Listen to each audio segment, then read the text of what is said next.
So a big question everybody's got at the moment is, in 2025, should you collect Pokemon cards? Now, obviously, there is mass mainstream hype around Pokemon with fighting, with out of stock, prices going up, money to be made, money to be lost, Prismatic, Journey Together, the new Rocket set, Surging Sparks Pikachu.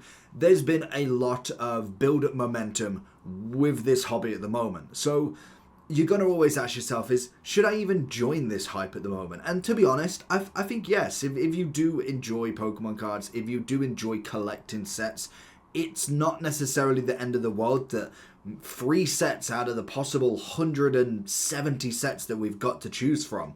Granted, yes, some of the vintage is going to come in a bit pricey, and I think that's the big thing. And somebody basically, I can't remember the name of the YouTuber, but they had a great point with this, that you always, if you have hobbies, you have expensive hobbies, you have low cost hobbies, and I think Pokemon can be considered a more expensive hobby to have. But the big thing is, it all depends on what you're wanting to do.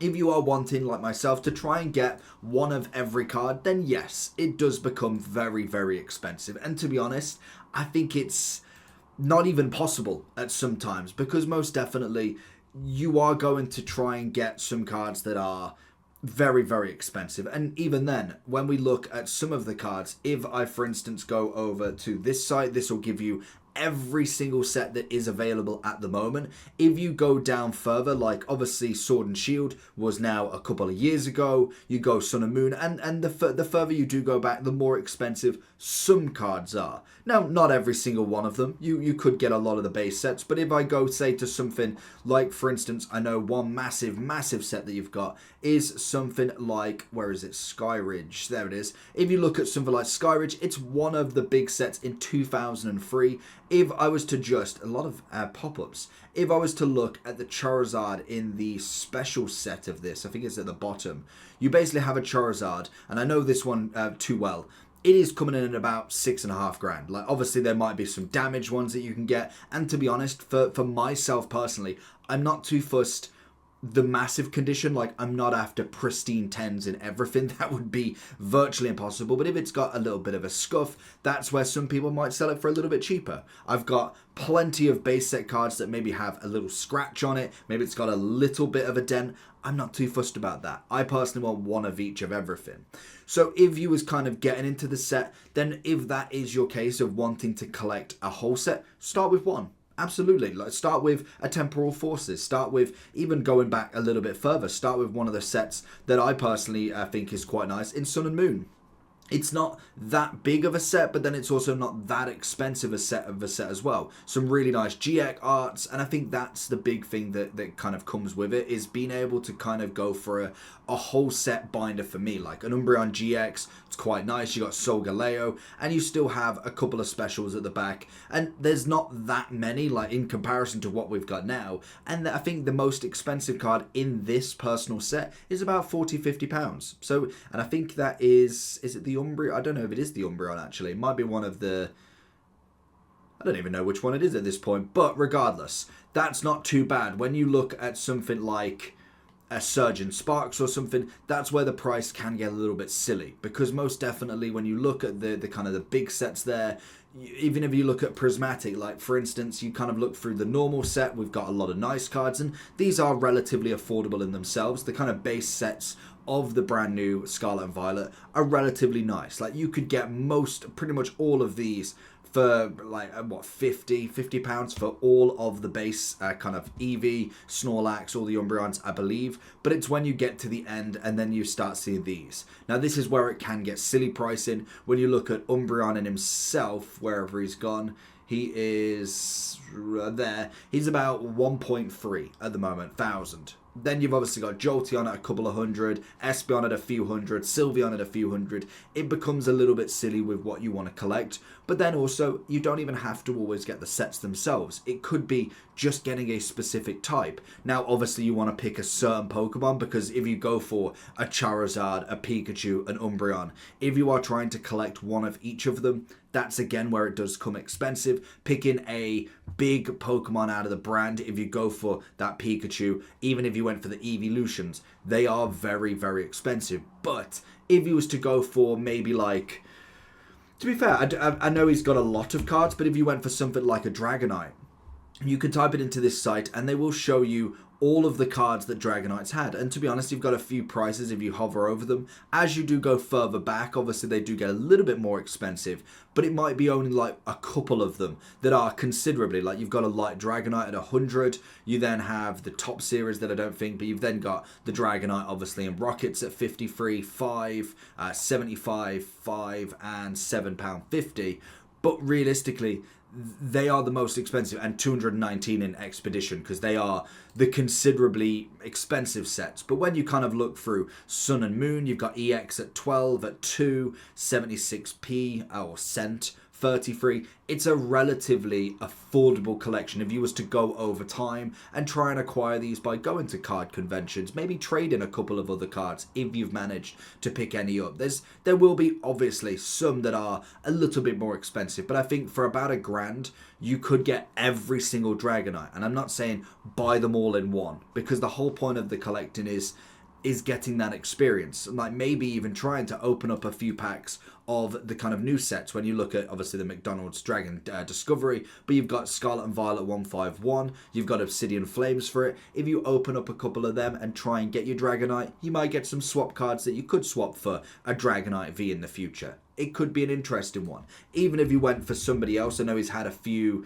That's not... Oh, no, it is how you spell it. I know he's had a couple of really nice cards, like he's got this one that's 130. But even then, Machamp, you could go for the Machop line and go Machop, Machoke, and Machamp. You could go for just fighting and pick one of each. You could even do what a lot of people have done from... what's his name? Deep Pocket Monster, and do one of every Pokemon in a massive Pokedex binder. You go with your favorite Bulbasaur card, you go with your favorite Ivysaur, you go with the same Venusaur, and you go all the way. I think that, if I weren't collecting sets, would be a really, really nice set to do. Because if you was looking at something like Ivysaur, obviously they have had some special arts as well in the 151. You could go with them, 3 being your favorite, or you could pick an EX Crystal. You could go further back and go for a legendary collection, go with a Southern Island, Erica's Ivysaur. There's loads of personal reasons you could. You don't have to go for the biggest one in the set. If we went for a random Coffin, we obviously have got a lot of the base sets. You've got some that you've got here. You could even go for a pretty cool Cosmic Eclipse, and you could build your set that way. You could even go for the very much the basic Rocket one and go that way. It's going to be an interesting one to collect. And I think the point of all of this is not necessarily that you have to start it, but there's not just going with one specific. You don't have to collect absolutely everything of this. You can go ahead and purchase different kind of products. You could just go for all of the legendaries. You could go for the fairy types. There's a lot of different ways to collect, and personally for me, I am a big collector when it comes to sets. I like them in the binders. I like to try and kind of keep my sort of collection nice and tidy with it. I like to keep them in order of what I get them, and that's just personally how I've always liked to collect. Whereas when you look through all of the different generations, even if you just wanted to collect the promo cards, there is so many really nice promos. You could literally just collect them and be really happy with them. You could go ahead and buy the products, sell the packs if you really wanted to, open the packs and sell what's in them, but then also you could just get the promos and buy them specifically, because you then have a very nice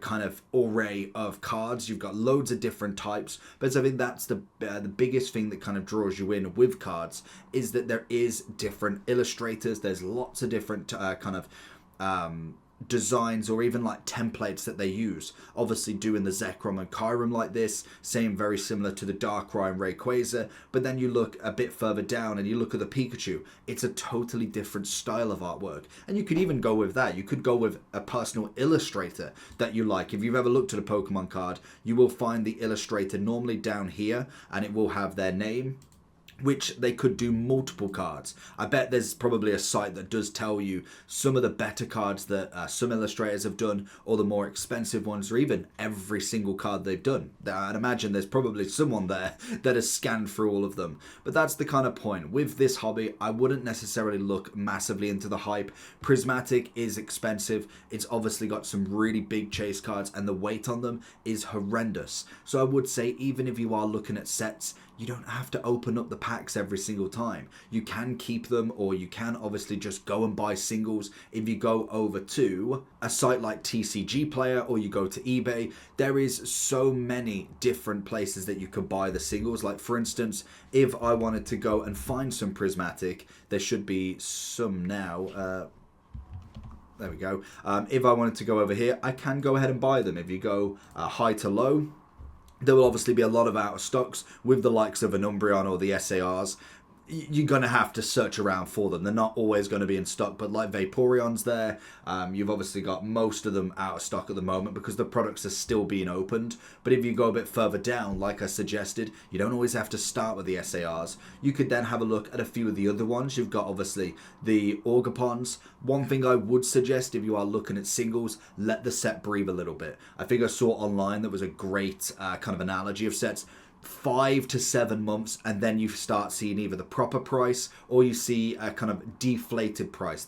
We're on to the next set basically. 6-7 months from now, we could be on the 3 more sets ahead. We could have had the black and white, we could have had the rockets, and we could be on to the next one by then. So by then, the hype has kind of dialed down a little bit. Obviously, the Umbreon is always going to be expensive. I'm not saying that that's going to drop massively, but it could drop a little bit. Keeping your eye on it might be something if you are trying to get them. But then when you look kind of a bit further down and we go to all of the EXs and go for some of the golds, they do kind of come down in price. And as you can see at the minute, the Pokeball and Master Balls are going to be massive, and you would need them for a master set. That is pretty much the normal holo, or say the non-common, the reverse holo, the Pokeball holo, and also then the Master Ball holo.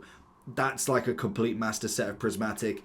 That is going to be probably upwards of 10,000 to finish that, I reckon. And how hard it would be to try and collect all of them, I just think at this point, that for me is just not the one. I want one of every card, even if it is a Baneri in the Master Ball or just in the normal, whatever comes first. So that is kind of other ways that you can go about it. So for instance, if I was to look at something like, let's use Sun and Moon as an example. It's one that I've kind of recently, Sun and Moon, it's not going to give me the base, is it? If I just type in Moon, will it give me Sun and Moon? Or is it SM, do you reckon? If I go base, could it give me... Oh, in fact, you know what? It's going to be easier if I go Pokemon first and then go with the set. So if I go SM, will that give me base, or do I just go base? Sun and Moon base, that's what I'm looking for. So if we click on that one, obviously again we'll go the high to low. When we look at the kind of booster boxes, they're going to be out of stock. Like, it's going to be very difficult to buy product like that, but you can get a lot of the tins that can come out. You'll find them on eBay, on different sites. But when we're looking at the kind of most expensive cards, like we're looking at an Umbreon coming in at 1959. We've got the Ultra Ball Gold, we've got Umbreon Secret Art, and that's kind of the most expensive that you can go. I don't think that personally is that bad compared to what we've got now. Trying to find the out of stock ones, you're gonna have to keep looking, but realistically, like I say, you can kind of collect a lot of these relatively cheaply, which is always nice to kind of go for them rather than necessarily going for the big hitters every single time, because honestly you're gonna spend a lot of time trying to get them. So let me know down below, are you into the hobby? What is your opinion on it? Have you got into it recently from the new hype, or is it just that you're looking at packs? And that's another thing, you don't even have to go for the cards, you could go for the sealed products. And yes, a lot of people will look at that to try and make the money, which is fair enough if you're not necessarily buying a crazy amount. But if you're buying like one product at a time, like you maybe just want one of each, you want to get an Umbreon pack, you want to get, for instance, a Rockruff blister, but then you're trying to collect all the other blisters, that's another way of doing it. And to be honest, it's not a bad way. One of each is always spreading the margins. You might find that 5 out of the 15 products you buy do make you some money, and the rest just stay at kind of a reasonable price. It's not another bad way of doing it, and I think that's kind of the big thing, that there's not one way to collect in this, and you don't always have to open it. I think the big thing that people have a problem with is going to be seeing Prismatic and think, okay, I'm going to order everything I've got. If I've got 10 grand to spend, I spend it all on there, and we triple our prices in 2 days. That is kind of just not what this is all about. And it's fair enough if people have the money and they can get it. there's not a lot we can do about it. Until Pokemon either print more or the hype dies down, that's when you kind of have then a bit better price kind of guides, really. And you can look at all of the guides on prices if you are looking for a set, but you want one that is more in your price budget, like we see with Shrouded Fable. It's not necessarily the worst. There is a lot of 10s and 15s, and that's the whole point of building the collection up. You could either try and pack everything and you then obviously sell all your duplicates. I could get the vessel twice and then I could go ahead and sell that and buy 6 of the £10 cards. It's a way to do it if you want to do it that way, but let me know down below what you think. Make sure you do like and subscribe on this, and if there's any more news or anything like that you want to hear, leave it in the comments.